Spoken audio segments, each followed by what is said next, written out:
Hi everyone, I'm Allison Young. I'm a digital forensic examiner here at ArcherHall. We've provided hundreds of MCLE presentations to attorneys and are almost always asked about screenshots. Specifically, when are screenshots an adequate preservation method?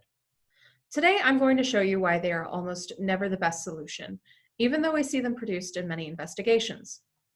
First off, why do we see them in discovery? They're easy to make. And then suddenly we have what appears to be this image of exactly what someone saw on a computer screen or phone at a certain point in time. Seeing is believing. It's also easy to understand the context of a message sent on Facebook when you can see the familiar Facebook graphics, versus a message sent on LinkedIn, which one might expect to have a different tone. Sometimes a screenshot is appropriate. You might know that the data may disappear, or you need to preserve that graphic context that I mentioned. However, if you were to log onto Facebook and see a screenshot of text between Spider-Man and the Dalai Lama, you'd be suspicious. Screenshots are easy to tamper with and difficult to authenticate. That's why we should never rely on screenshots if a better method to preserve data exists. I'm going to walk you through some examples of screenshot obfuscation or faking that are based on real situations that I encounter during my analysis. So I'm going to share my screen and bring up the LinkedIn page for ArcherHall. I highly recommend following us. We post a lot of great content, but right now I'm going to go down to these statuses. So here's a good status about civil litigation changing right now.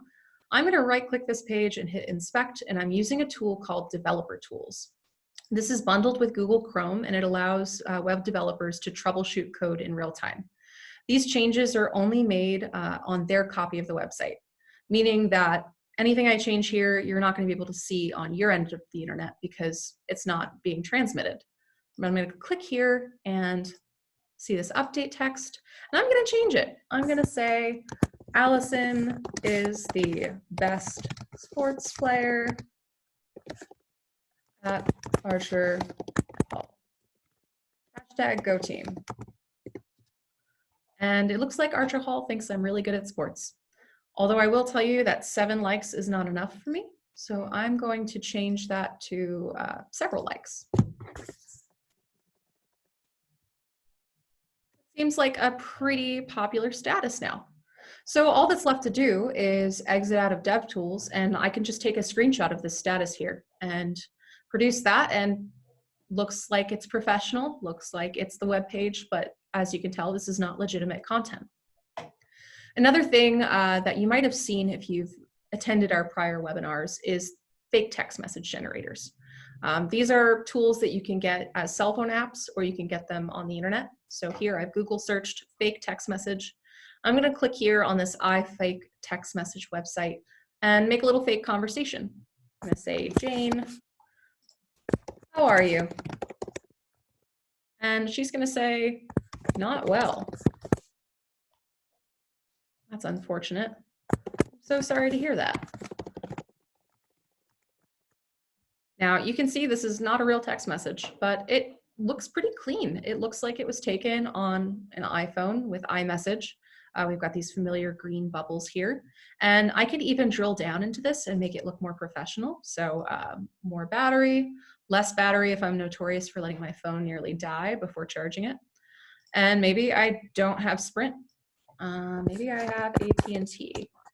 And maybe I live out in the middle of nowhere. So this is way too strong. I'm going to change the signal strength and make this 3G. I scroll up and it's updated that up here. And all I have to do is save this image. And this is ready to go, with one exception. So a lot of these services will put a watermark on the images that they use. And if I scroll down here, you can see that here. I wouldn't look for that in messages that are produced to you unless you've really lucked out and you're trying to spot a fake and it's right there.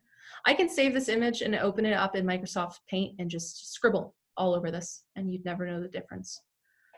So I'm going to stop this share and share something else. I'm going to share my phone screen. So I actually have a phone with me right now, and you can see the screen here, and it's right next to me. And I'm going to go ahead and open the WhatsApp app. for text messaging or instant chat. Open up this conversation with Pete. Now, earlier this week, my coworker Pete helped me make a fake conversation. And let's say I'm in a scenario where I want to litigate my employer and say that they wrongfully terminated me. Let's say that they terminated me because I kept bringing my dog into work, even though I was told not to. So I have this pretty legitimate message here. It says, I have a performance evaluation coming up and I want some feedback. I'm gonna take a screenshot of this. And that's been saved to my phone. And I'm going to open up Pixlr. This is a free photo editing app. There are many out there, but this is just one that I'm familiar with. And I'm gonna open up that screenshot in Pixlr. So there's that.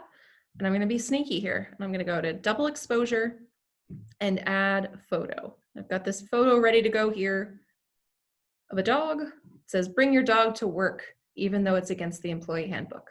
So now it kind of looks like Pete's telling me that if I want a good performance review, I'm gonna go ahead and break the rules and bring my pet. And I could spend a long time trying to straighten out that image there, but it looks pretty good. I'm gonna hit check. Looks like he said, check this out. Bring your dog to work. That sounds like a good idea. I'll hit done, I'll hit save, and I've got a screenshot there, ready to go. Now, you may be thinking to yourself that this doesn't really apply to some of the situations that you see. You say these are being made on a computer or a desktop, and it's pretty easy to tell that they were tampered with digitally, or they potentially could have been. And what if my client provides me with a screenshot, but it's a picture of the screenshot? Or maybe the other side has a video of them holding the phone and scrolling through it. It looks pretty legitimate, and they pull up a conversation. I have a little bit of a lab for you.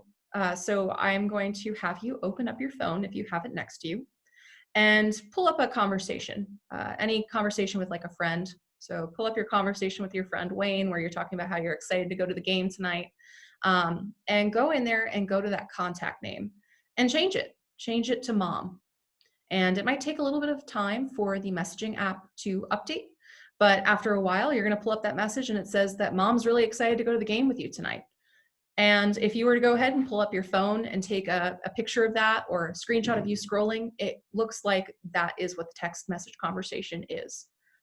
Sometimes apps do show the contact phone number in there, but most often they don't. And that's when we would want to go that extra step and preserve the phone, find the conversation, and find what actual phone number it was sent to, because that's something that we can actually validate with a phone provider. So what do we do when we have a screenshot that we actually need to produce? What if you've received a threatening message via Snapchat? So Snapchat, as you may know, the messages are only available for a limited time, and then after that, they're potentially gone forever. So you might have a screenshot of Snapchat, and that's the only copy of it. When something like this occurs, forensic analysis can be used to determine if that screenshot has been tampered with. We can look at the metadata to determine whether photo editing programs were used. We can capture the time the screenshot was made, so we can look at that and we can compare it with the content. So we might look at whether the photo was taken during day or night, or if it's a conversation where the text messages were sent in June 2018. If that screenshot says May 2018, there might be something off about that.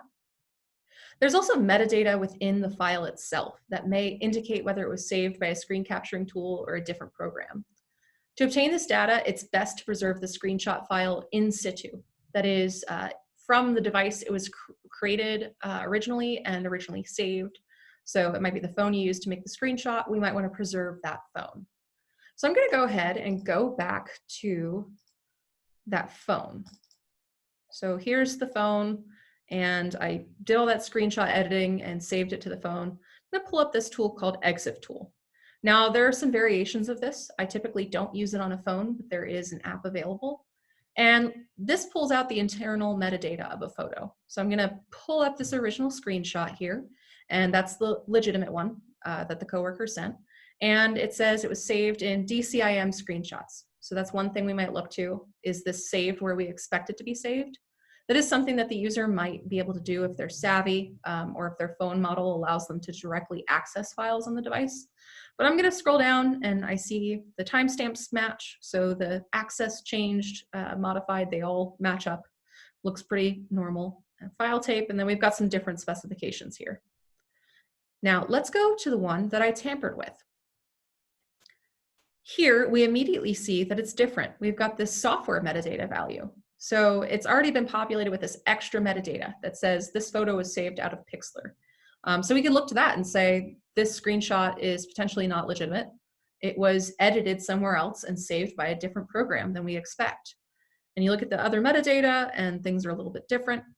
And so right there, we can invalidate this screenshot. It's even saved in the Pixlr folder of the phone. Another thing I would like to demonstrate to you, if I can clear out my computer a little bit, is when you have a screenshot on a computer. So maybe you use the window snipping tool, or you take a screenshot with the Mac tool. So I'm going to go ahead and share my screen. And here we see the screenshot file down here, and I'm going to open it. And it's a picture of my bank account. This is not actually my bank account. This is not an actual bank provider portal. This is a spreadsheet that I took a screenshot of, but let's pretend it's a picture of a bank account. So I took a screenshot here. We've already shown that web portals can be modified, but let's say we have this screenshot and it looks good. And it says that I have this pretty large chunk of change in my savings. Now, as a forensic investigator, I would preserve this workstation that the screenshot was generated on and look around. So I'm going to go over here to File, Revert to, and I see Browse All Versions. So that's interesting. So Mac actually saves previous versions of a file. So here they match up, but I've got several versions back here I can look at. I'm going to open this one. Oh, I'm going to go back here. Oh, here's the original picture. I'm going to hit Restore so you can see it a little bit better. But this is significantly different from what we just saw. So we've got a credit card balance that's higher, we have much less in savings, and that's something where if we're trying to invalidate a screenshot, we might look to something like this, previous versions.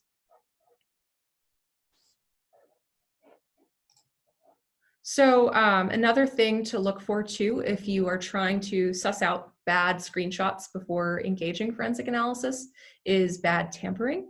So that would be if you look at some pictures that were allegedly taken from the same app or the same phone and something doesn't line up. So fonts are different, colors are different, maybe the screen size is different, or margins don't align. That's something that we have seen before, where people who are using these editing tools are just flat out counterfeiting, pages to show information. Don't dot their I's or cross their T's. They have everything look kind of mixed up. And an expert can look at that and say, if you're using a digital app, those visual signs should be pretty consistent. But as you can imagine, forensic analysis of a screenshot is more difficult than just obtaining the evidence properly through a forensic extraction. If your client provides you with a screenshot, that evidence also would not be admissible without their testimony about where, when, and how they created it, regardless of whether that data is authenticated by a forensic expert such as myself. In the case of digital evidence like emails, websites, text messages, social media posts, it's always best to obtain these using forensically sound methods and recognized processes. It's also best when the evidence is collected by an independent, qualified third party from the most authentic source and presented to the court without a motive to manipulate it.